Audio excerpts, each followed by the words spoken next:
Hi guys. இன்னைக்கு இன்னொரு match ஒன்று நடந்தது. ஒரு மாதிரி ரொம்ப கோர சம்பவமாக ஒரு மேட்ச் ஒன்று நடந்தது. பஞ்சாப் vs சிஎஸ்கே சேப்பாக்கில் நடந்தது.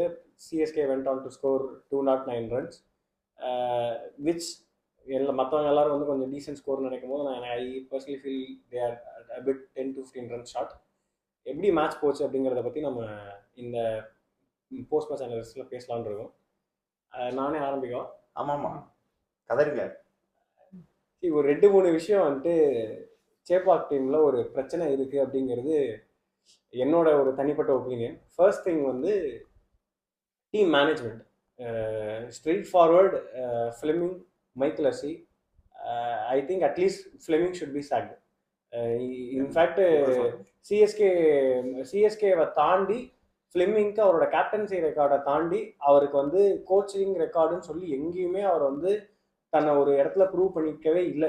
எஸ்ஏ T20 6 டீம் தான் ஆடுறாங்க, ஒரு தடவை கூட கப் அடிக்கல, ஃபைனல்ஸே போகல. டெக்சாஸ் சூப்பர் கிங்ஸில் அவங்க கோச்சாக இருக்கும்போது ஃபைனல்ஸ் போயிருக்காங்க, பட் அங்கேயும் டீம்ஸ் கம்மி, ஜெயிக்கவும் இல்லை. அங்கேயும் ஒரு 2 இயர்ஸாக லீக் போயிட்டு தான் இருக்கு. எதுவுமே கன்சிடரபிளா ஓகே இதை செஞ்சோம் அப்படின்ற மாதிரி காட்டல. அண்ட் சிஎஸ்கேல நல்ல கன்சிஸ்டண்டா ரெக்கரிங் ப்ராப்ளம்ஸ் இருக்குங்கிறத மீடியால ஃபேன்ஸ்ல எல்லாருக்குமே ஹைலைட் பண்ணும்போது இல்ல நீங்க கிரிக்கெட் பார்க்குற அப்ரோச் தான் தப்புன்னு வந்து மீடியாவில் அவர் ஸ்டேட்மெண்ட் கொடுக்கும் போதே it actually felt he was outdated. And see, no hard feelings, but team is a team. franchise தான் important. No player is bigger than a team, no faculty is bigger than the team. Team ஜெயிக்கணும் அப்படின்னா harsh decisions எடுக்கணுமா அப்படின்னா கண்டிப்பாக எடுத்து தான் ஆகணும். Outdated பீப்புளை they might have to sack. Rajasthan Royals ஜெயிக்கல அப்படின்ற கன்சிஸ்டண்டா ஜெயிக்கல அப்படின்றப்போ ராகுல் டிராவிடா இருந்தா கூட they did not mind to sack him. They fired ராகுல் டிராவிட், தே brought some different coach. ஆர்சிபிலையும் அந்த மாதிரி ப்ராப்ளம்ஸ் இருந்திருக்கு. தென் தினேஷ் கார்த்திக் கேம். இந்த மாதிரி டாக்டிக்கல் டிசிஷன்ஸ் எல்லா டீமும் எடுத்துட்டு இருக்காங்க. நம்ம டீம்ல இது வரைக்கும் இந்த மாதிரி ப்ராப்ளம்ஸ் இல்லாததுக்கான ரீசன் வந்து ஒரே ஒரு ஆள் MS Dhoni. Because across all இது நீங்க அதை பாத்தீங்கன்னா தெரியும். நான் ட்ராக் ரெக்கார்ட் பத்தி சொல்லியிருந்தேன். வெளியே ஃபிலிமிங் கோச்சா எங்கேயுமே ஜெயிக்கல. சிஎஸ்கேல அவர் ஜெயிச்சிருக்காருன்னா கேப்டன் ஒருத்தர் இருந்தாரு. Captain he was driving so many things. அவர் மற்ற எல்லா இடத்துலையும் ஜெயிக்கும் போது இதையும் சேர்த்து சிஎஸ்கேக்கு ஒரு லெகசியை is built for so many years. என்ன கேட்டா நெக்ஸ்ட் கோச் இவர் தான் வரணும், அவர் தான் வரணுங்கிற ஒப்பீனியன்ஸ் நான் கொடுக்க விரும்பல. பட் இவர் இருக்கக்கூடாதுங்கிறத மட்டும் நான் ரொம்ப தெளிவா இருக்கேன். ஒன்று. ரெண்டாவது, இந்த மேட்சை பொறுத்த வரைக்கும் மொதல் மேட்ச் என்னன்னா எனக்கு பேட்டிங்கே தெரியாதுன்ற மாதிரி ஆடுறீங்க. ரெண்டாவது மேட்ச் என்னன்னா நான் நல்லா பேட்டிங் ஆடுவேன், எனக்கு பவுலிங் தான் போட தெரியாதுன்ற மாதிரி போடுறீங்க. எனக்கு நான் ஒரு 10-15 ரன் இந்த பர்டிகுலர் டோர்னமெண்ட் இந்த பர்டிகுலர் மேட்ச்ல ஷார்ட் அப்படின்னா கூட அந்த 10-15 ரன்னை வந்துட்டு மேட்ச் அவுட் பண்றதுக்கான பவுலிங் சுத்தமாவே அவங்களுக்கு அந்த பவுலிங் பிளானே சரியா ஒர்க் அவுட் ஆகல. நியூசிலாந்து டீம் வந்து மேட் ஹென்ரியை ஃபர்ஸ்ட் ஓவர் ஓப்பன் பண்றாங்க அப்படின்றப்போ நம்ம ஏன் அதை ஸ்டார்ட் பண்ணலன்னு எனக்கு தெரியல. சரி, 2 மேட்சா வந்துட்டு இன்னொன்று ஒரு பெரிய ப்ராப்ளம் வந்து மேட் ஹென்ரி வந்து 2 மேட்சா கன்சிஸ்டண்டா ஃபர்ஸ்ட் ஓவர் அவர் வந்து 20 ரன் அடி வாங்குறாரு. பவர் பிளேயர்ல we are getting hit across the park. எல்லா இடத்துலையுமே we are getting hit just like something. And most important thing is bowler selection. நான் இது வரைக்குமே சிஎஸ்கே டீம்ல நான் இத்தனை வருஷம் பார்த்தது இல்லை. ஒரு பர்டிகுலர் டீம்னு ஒன்று சூஸ் பண்றாங்கன்னா மினிமம் 3 to 4 கேம்ஸ் அந்த டீம்ல இருந்து சேஞ்சஸ் பண்ணாம அவங்க அந்த டீமை ஸ்டிக் ஆன் பண்ணாம சேஞ்சஸ் பண்ணதே கிடையாது. For the first time in so many years as CSK fan, for the first time நல்லா ஆடின ஒரு பிளேயரையுமே சாக் பண்ணி ஒரு டிஃப்ரெண்ட் செட் ஆஃப் டீமோட இந்த பர்டிகுலர் டோர்னமெண்ட்ல அவங்க வந்தது. நம்ம எல்லாருமே இன்ஃபேக்ட் எங்களோட ப்ரீ மேட்ச் அனாலிசிஸ்ல ஆர் டீம் ப்ரிவியூல நாங்க பேசும்போது டெத் பவுலிங் எங்களுக்கு ஆப்ஷன்ஸ் கிடையாது, எங்களுக்கு இருக்கிற ஒரே ஆப்ஷன் மேனேஜபிள் ஆப்ஷன் பார்த்தா ஜேமி ஓவர்டர்னான்ட்டு. ஹை ஸ்கோரிங் மேட்ச் நடக்குது, பேஸ் பவுலிங் அட்டாக் வேணும், டெத் பவுலிங்ல ஒரு ஆப்ஷன் வேணும்ன்றப்போ லாஸ்ட் மேட்ச் ஓரளவுக்கு டீசெண்டா பேட்டிங் ஆடின Jamie Overton who can also bowl in death, அவரை இந்த பர்டிகுலர் மேட்ச்ல எடுத்துட்டு வராம வந்ததே எனக்கு ரொம்ப surprising factor. And Chepauk is no longer traditional spin track at all. அந்த பர்டிகுலர் ட்ராக்ல நம்ம 3 ஸ்பின்னர்ஸ் ஹெவியா போனதே வந்து எனக்கு ரொம்ப ஆச்சரியமா இருந்தது. அது எக்ஸாக்ட்லி லாஸ்ட் இயர் வந்து பார்த்தோம்னா that particular idea was a utter failure. Ashwin இருந்தாரு, ஜடேஜா இருந்தாரு, நூர் இருந்தாரு, வேர்ல்ட் கிளாஸ் ஸ்பின்னர்ஸ் இருந்துமே nothing work out last year because we all know அது ஃபிளாட் ட்ராக் ஆயிருச்சு, அது batting friendly, nothing can be done unless otherwise you go with a decent score and bowl some decent nail some decent yorkers அப்படின்ட்டு. இவங்க வந்து pace bowling அட்டாக்கும் இல்லை, spin bowling attack work ஆகாத attack எடுத்துட்டு போயிட்டு என்ன பண்ண போறாங்கன்னு தெரியல. ஒரு மாதிரி டீமே ஐடியாவே இல்லாத மாதிரி இருந்தது. C I am CSK fan for so many years. நான் 2008லேருந்து 18 இயர்ஸா ஐ எம் சிஎஸ்கே ஃபேன். அவங்க ஆடாதப்போ அவங்க ஃபேன், தோத்தப்போ அவங்க ஃபேன், ஜெயிச்சப்போ நான் செலிப்ரேட் பண்ணியிருக்கேன். பட் தப்பான டிசிஷன்ஸ் எடுக்கிறாங்கன்னா அதை ஹைலைட் பண்ணணும் அப்படின்றது என்னோட தனிப்பட்ட விஷயம், என்னோட பர்டிகுலர் ஒப்பீனியன். இன்னைக்குமே நான் சிஎஸ்கே டீமை பேக் பண்றேன். If they still go on to win this cup I will still be celebrating. அவங்க இந்த பர்டிகுலர் டோர்னமெண்ட்டை ஹார்ஷா தோத்தாங்கன்னா கூட I will be accepting. But இந்த லோயஸ்ட் ஆஃப் லோஸ்க்கு அவங்க வந்தாங்கன்னா அவங்க நெக்ஸ்ட் டாக்டிக்கலா என்ன பிரான்சைஸை மேல லெகசியை கேரி ஆன் பண்றதுக்கு என்ன கொண்டு வர போறாங்கிறத அவங்க கொஞ்சம் சின்சியரா யோசிக்கணும். As a CSK fan this is my submission. உங்களுக்கு தான் இருக்கா? எங்களுக்கு நிறைய இருக்கு. அவர் ஒரு சிஎஸ்கே ஃபேனா குமுறல்களை கொட்டி தள்ளிட்டாரு. இப்போ இந்த மேட்ச் பார்த்தீங்கன்னா நல்லா தான் ஆரம்பிச்சாங்க. சாம்சன் சீக்கிரம் அவுட் ஆனால் கூட பேட்டிங் நல்லா தான் ஆரம்பிச்சாங்க. நடுவில் கொஞ்சம் பிரேக் ஆயிடுச்சு. அது இப்போ ரன்னு ஸ்லோ. சகல் பயங்கரமாக பவுலிங் பண்ணாரு. ஸ்பின் ட்ராக்கா இல்லைன்னா கூட அது உங்களுக்கு ஸ்பின்னருக்கு ஃப்ரெண்ட்லி கரெக்டாக போட்டால் ஒர்க் ஆகிற மாதிரி தான் இருக்குது சேப்பாக்கு இன்னும். அது சகல் பவுலிங்லேயே தெரிஞ்சிருக்கும் உங்களுக்கு. ஆனால் அவங்க சகலுக்கு தூபே இருக்காருன்றது காரணத்துக்காண்டி 3 ஓவரில் நிப்பாட்டிட்டாங்க.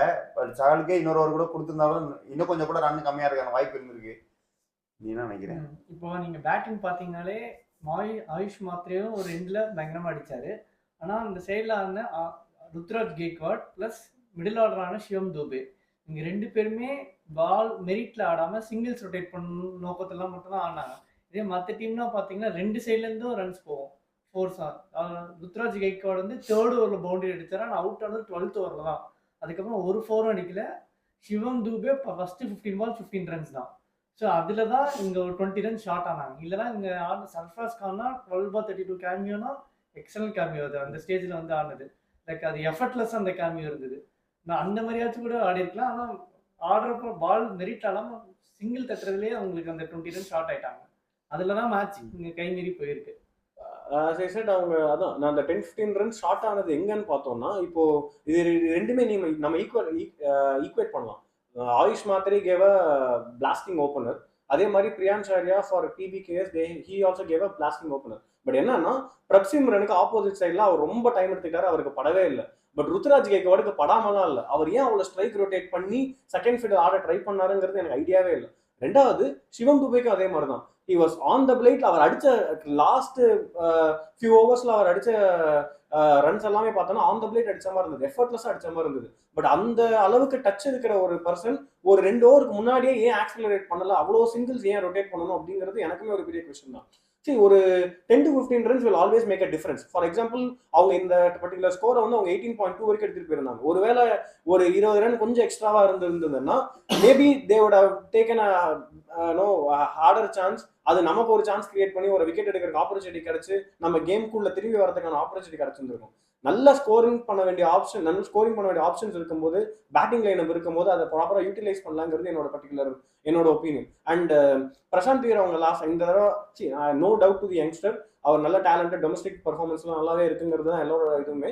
பட் அந்த பர்டிகுலர் கான்டெக்ட் ஆஃப் த கேம்ல பிரசாந்த் வீரை விட பவுலிங்கும் நமக்கு ஒரு ஆள் தேவை. அண்ட் அதே மாதிரி ஹிட்டிங் கேப்பபிலிட்டி இருக்கிற ஜேமி ஓட்டன் அந்த இடத்துல ஆட வச்சிருந்தா இன்னும் கொஞ்சம் பெட்டரா இருந்திருக்குமோன்னு என்னோட ஒரு ஃபீல் இருந்தது. So I may be wrong, but again so these are all some tactical mistakes they did.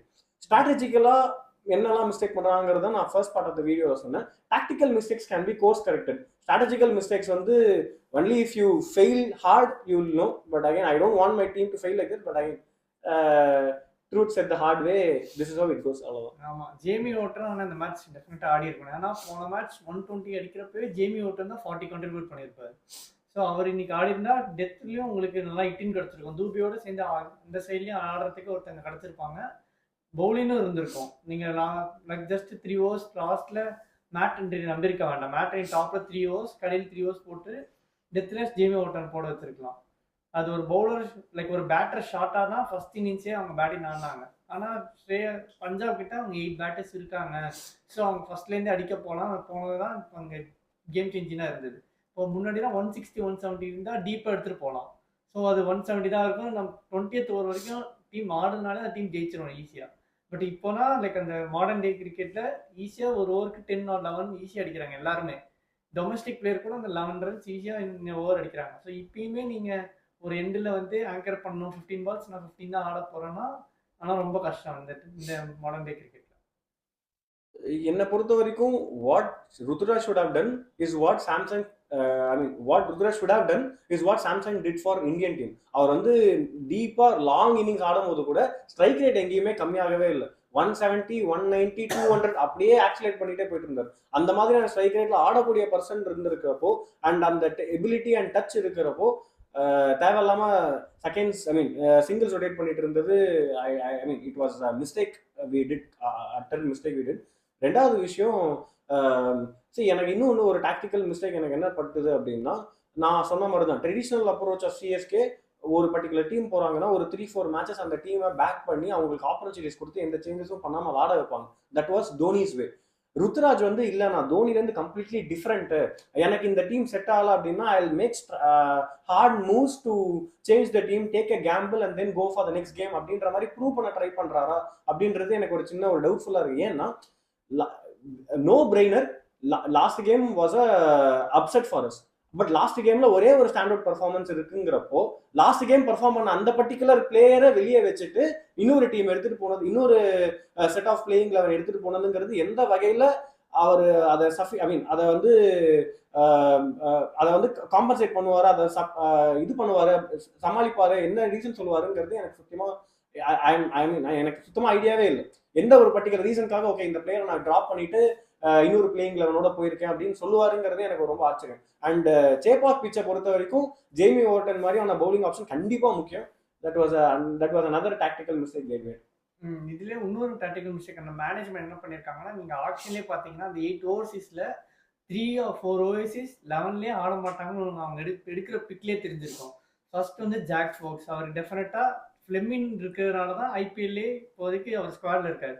ஃபிளெமின் இல்லைன்னா ஜாக் ஃபோக்ஸ்னா ஐபிஎல் லெவலில் ஆடுற அளவுக்கு லைக் பொட்டன்ஷியல் இருக்க பிளேயரா இருந்தா எனக்கு லைக் சத்தியமா தெரியல அவர் கடை வச்சு.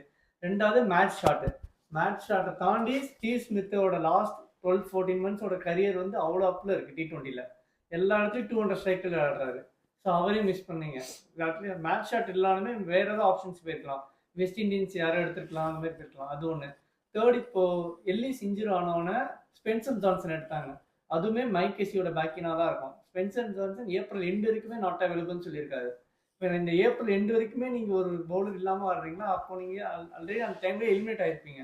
அதுக்கப்புறம் இந்த ஸ்பென்சர் ஜான்சன் வந்து இந்த டீமுக்கு என்ன பண்ண போறான்னு தெரில. ஸோ இந்த டீமை பார்த்தீங்கன்னா மேஜராக மைக் கெஸி பேக் பண்ண ஆஸ்திரேலியன்ஸும் ஃபில்மின் பேக் பண்ணுற நியூசிலாண்டியன்ஸ் மட்டும்தான் இருக்காங்க. சவுத் ஆஃப்ரிக்கன்ஸ் எடுக்கலாம், இங்கிலீஷ் மென் எடுக்கலாம், அதெல்லாம் ஒரு பிரச்சனை. நியூசிலாந்து எடுக்கலாம், நியூசிலாந்து எடுத்திருக்காங்க, வெஸ்ட் இண்டீஸ் கூட எடுக்கலாம், அதெல்லாம் ஒன்றும் பிரச்சனை இல்லை. ஆனால் இவங்க ரெண்டு ஆஸ்திரேலியன்ஸ் அண்ட் நியூசிலாண்ட்ஸ் ரொம்ப ப்ரியாரிட்டி தராங்கன்னு தான் எனக்கு டவுட்டாக இருக்கு. அகில் ஹுசைன் வச்சிருக்காங்கப்பா, இறக்கிறதுக்கான ஆப்ஷன் இல்லை. 100 பதில் அகில் ஹுசைன் ஆடி இருந்திருக்கு. இல்ல இன்னைக்கு பிரசாந்த் வீர் எடுத்தா கூட பவுலிங் கொடுக்கல, பிரசாந்த் வீருக்கு ஒரு ஆப்ஷனை கொடுத்துருக்கலாம் பவுலிங் கூட. அதுதான் சொல்றேன், பிரசாந்த் வீர் அந்த டைம்ல ஆடல அப்படின்னா அந்த அளவுக்கு பேட்டிங் இருக்கிற அண்ட் பவுலிங் நமக்கு தேவைப்படுற ஆள் தான் பேட்டிங். இல்ல பிரசாந்த் வீருக்கு பவுலிங் கொடுக்கலனா அதுக்கு பதிலா ஜேமி ஓட்டனே 100% ஜேமி ஓட்டர் தான் ஆடி இருக்கணும். பிரசாந்த் பட்டேல் கூட ஆடல, பிரசாந்த் வீர் அது ஒண்ணு. பிளஸ் துபை இந்தியன் மேட்சஸ் எல்லா மேட்சஸ்லயும் பவுலிங் போடுறாரு. நீங்க எடுத்து பாத்தீங்கன்னா பவர் பிளேல போடுறாரு, டெத்ல போடுறாரு, மிடில்ல கூட ஒரு ஓவர் போடுறாரு. ஆனா சிஎஸ்கேல மட்டும் எந்த ஐபிஎல் சீசனுக்கும் அவரை நம்பி ஓவர் கொடுக்கறது இல்லை. அட்லீஸ்ட் 1 or 2 overs கொடுங்க, அடி வாங்குறது தப்பு இல்லை. ஏன்னா அவங்களோட மற்ற பவுலருமே 11-12 ரன்ல போறாங்க. வேற யாரும் உங்களுக்கு மெய்டனா 5 run ஓவர் போடுறது இல்ல. இவர் ஒரு ஓவர் கொடுங்க. ஷாதுல் தாக்கூர் போடுற பாலுமே எல்லாருக்கும் ஈஸியா அடிக்கிற மாதிரி தான் தெரியும். பட் அவருக்கும் அந்த கோல்டன் ஆர் வச்சு விக்கெட் எடுக்கிறாரு. நீங்க கொடுங்க 10 runs இப்போ ஒரு விக்கெட் ஷேர் விக்கெட் எடுத்துட்டாருன்னா அது பெரிய போனஸ் தான் டீமுக்கு. இப்ப சிஎஸ்கே பத்தி நிறைய பேசிட்டோம், பஞ்சாப் பத்தி கொஞ்சம் லைட்டா போய் டச் பண்ணிடுவோம். பஞ்சாப் பத்தி பார்த்தோம்னா இது வரைக்கும் சிஎஸ்கேக்கு 2 டீமோட தான் negative head to head record இருக்கு. இன்னில till today it was Mumbai Indians, from today it will be Punjab as well. and CSK மொத்தமா வந்துட்டு பஞ்சாப் அகேன்ஸ்டா 200+ runs வந்து 6 கேம்ஸ்ல அடிச்சிருக்காங்க. அதுல 5 games Punjab has chased it and won the game. So and இன்னைக்குமே பார்த்தோம்னா பஞ்சாப் கிட்ட இருந்து ஆல்ரவுண்ட் பர்ஃபார்மன்ஸ் கண்டிப்பா இருந்தது. பிரைமரி மென்ஷன் நான் என்ன சொல்லுவேன்னா இந்த பர்டிகுலர் ஸ்கோர் 225 போகாம இருந்ததுக்கான ஒரு முக்கியமான ரீசன் யுஸ்வேந்திர சேகரோட ஸ்பெல். 3 over போட்டாலுமே இது யார் ஃபிளாட் பிட்ச்னு சொல்றது, நான் ஸ்பின் போட்டு காட்டுறன்ற அளவுக்கு ரிமார்க்கபிளா அவர் கையில இருந்து பால் வந்தது. ரெண்டு ஆயுஷ் மந்திரிக்கு 2 டிராப் அவர் ஓவர்ல தான். கரெக்ட். ஆயுஷ் மாத்திரையை டிராப் வந்த போதும் ஆயுஷ் மாத்திரை ஆல்ரெடி ஸ்கோர் 63. ஸோ அதுக்கு முன்னாடி அடிச்சிட்டாரு. என்னன்னா அவரோட பால் அடிக்கவே முடியல. 63 அடிச்சு ஆயுஷ் மாத்திரையோ டைம் பண்ண முடியல ஈஸிலி. அவ்வளோ பயங்கரமான skill set, super skill set. And என்னை பொறுத்த வரைக்கும் அதுதான் மேட்ச் டர்னிங் ஸ்கில். ஏன்னா இது ஃபிளாட் பிச்சு, இந்த இடத்துல எல்லாருமே ஹை ஸ்கோரிங் கேமா இருக்குங்கிறது எல்லாம் எக்ஸ்பெக்ட் பண்ணது தான். ஸோ பேட்ஸ்மேன் கண்டிப்பா ஃபிளரிஷ் பண்ண தான் போறாங்க. பட் இந்த பர்டிகுலர் கேம்லயுமே ஸ்டாண்ட் அவுட் பர்ஃபார்மன்ஸ் கொடுத்த சக்கலுக்கு ஒரு ஸ்பெஷல் மென்ஷன் கொடுத்தே ஆகணும். நெக்ஸ்ட் நீங்க யாரு? பஞ்சாபோட பேட்டிங் பத்தி நம்ம பேசி ஆகணும். யாருமே வந்தா அடிதான், அந்த மாதிரி தான் வந்தாங்களே. வந்த உடனே பிரியன் சாரியா 11 பால் 39. அது ஆக்சுவலா அவர் அவுட் ஆன பாலும் சேர்த்து 11 பால் 39, 10 பால் 39 சொல்ல போனா. அதுக்கப்புறம் பிரப் சிம்ரனுக்கு படல, அப்ப கூட 30 பால் அடிச்சிட்டாரு. அப்புறம் நம்மளோட காணொலி சூப்பர் காணொலி. லைக் அவர் வந்து 30s 40s தான் அடிச்சாரு. ஆனா 40s அடிச்சது எல்லாமே அவர் ஃபோர்ஸ் எல்லாமே கிரவுண்டட் ஷாட்ஸ். இந்த எதுவுமே ரிஸ்க் லைக் கட்டிலே 3 or 4 அடிச்சாரு. அதெல்லாம் ஆனா கட் அடிக்கிற மாதிரி அவங்களும் வித்து கொடுத்து அங்க ஃபீல்டர் ப்ரொடெக்ஷன் இல்லாமலே போட்டுட்டு இருந்தாங்க. ஃபாஸ்ட் பவுலர்ஸும் சரி, லைக் 100 அகமதும் சரி, அங்க ப்ரொடெக்ஷன் இல்லாம போட்டதால அவங்களால இவங்க அந்த டைம்ல ப்ரெஷர் பில்ட் பண்ணியிருக்கணும். பிரப் சிம்ரன் சிங் அவுட்டே இருப்பாங்க. ஸ்டேயர்ஸ் அப்பதான் புதுசா கிரீஸுக்கு வந்திருப்பாரு. அந்த டைம்ல அந்த 4 பவுண்டரி கொடுத்தாங்க. இப்போ காணொலின்னு சொன்னப்போ அதை பத்தி நம்ம பேசி ஆகணும். ஏன்னா நாங்க டீம் ப்ரிவியூ பண்ணும்போது அவரை பத்தி கொஞ்சம் ஹார்ஷா பேசிட்டோம். ஏன்னா அப்போ அவரோட இன்டர்நேஷனல் ரெக்கார்ட்ஸ் வந்து அப்படிதான் இருந்தது.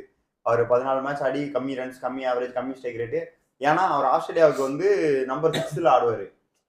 இங்க வந்து நம்பர் 3 தான் அவரோட பொசிஷனா அவங்க சான்ஸ் கொடுத்தப்போ அதை நல்லாவே யூட்டிலைஸ் பண்ணி இப்போ 2 மேட்ச்ல ஆரஞ்சு கேப் வாங்கிட்டாரு. 105 ரன்ஸ் நினைக்கிறேன், 105 106 ரன்ஸ் 2 மேட்ச்ல. ஸ்ரேயஸ் ஐயருக்குமே நீங்க ஒரு 145 மேல போற ஒரு பவுன்சர் உங்ககிட்ட பவுலர் இல்லைன்னா அவர் வந்து எந்த டீமா தான் அதுக்கு அகைன்ஸ்டா மேட்ச் ஜெயிச்சு கொடுத்துருவாரு. இன்னைக்கும் அதே தான். பவுன்சர் இருந்தாலும் பவுன்சர் அவர் அடிக்க பழகிட்டாரு. பட் இருந்தாலும் அந்த ஒரு வேரியேஷன் நீங்க கொடுக்கணும். நடுவில் 2 பால்னு. ஆனா இங்க போட்டது நடுவில் 5 ஓவர் ஃபுல்லா வரிசையா ஸ்பின் ஸ்ரேயஸ் ஐயருக்கு. ஸ்ரேயஸ் ஐயர்னா ஸ்பின்னுக்கு அகைன்ஸ்டா ரொம்ப ரொம்ப நல்ல பிளேயர். அதுலயே அவங்க லைக் ரூல் அவுட் ஆயிட்டாங்க. அதுக்கப்புறம் அவங்களோட டாப் 4மே 30+ ரன்ஸ் பிளஸ் ஸ்ரேயஸ் ஐயர் ஒரு 50. ஸோ பாத்தீங்கன்னா அதுவே கவர் ஆயிடுச்சு, 170 ரன் கவர் ஆயிடுச்சு. அது போக மீதி இருந்ததெல்லாம் மீதி வந்த எல்லாரும் அடிச்சு முடிச்சிட்டாங்க மேட்ச் 18.2க்கு. அதாவது கதற அன்புடன்ல முடிச்சு விட்டு போயிட்டாங்க. இப்ப அடுத்து சின்ன சாமியில ஆர்சி கூட மேட்ச் இருக்கு. லைக் டிவால் பிரீவிஸ் வந்தா அந்த டீமுக்கு ஏதோ ஃபீட் மாறும் இருக்கு. அது சண்டே மேட்ச், நம்ம அந்த மேட்சுக்கு தனியா ப்ரிவியூ பண்ணுவோம். ஸோ இதோட இந்த வருத்தத்தோட பக்தா அவங்கள்ட்ட இருந்து விடைபெறுகிறார். டீமை பேக் பண்றதுங்கிறது ரொம்ப இம்பார்ட்டன்ட். பட் ஸ்டில் பக்தாவோட டைலாகோடய நான் அதை முடிக்கிறேன். இட்ஸ் லாங் டோர்னமெண்ட், என்ன வேணா மாறலாம். ஸோ சிஎஸ்கேவுக்கும் நிலைமை மாறும்ன்ற நம்பிக்கையோட இந்த வீடியோ நாங்கள் இதோட முடிச்சுக்கிறோம். நன்றி, வணக்கம். ஊர்ச்சிட்டி பயவுல நினைச்சா நாங்கெல்லாம் வயிறு நிறைய சாப்பிடணும், வஞ்சனம் இல்லாம உழைக்கணும். ஆஹா, அருமையான பாலிசி. Keep it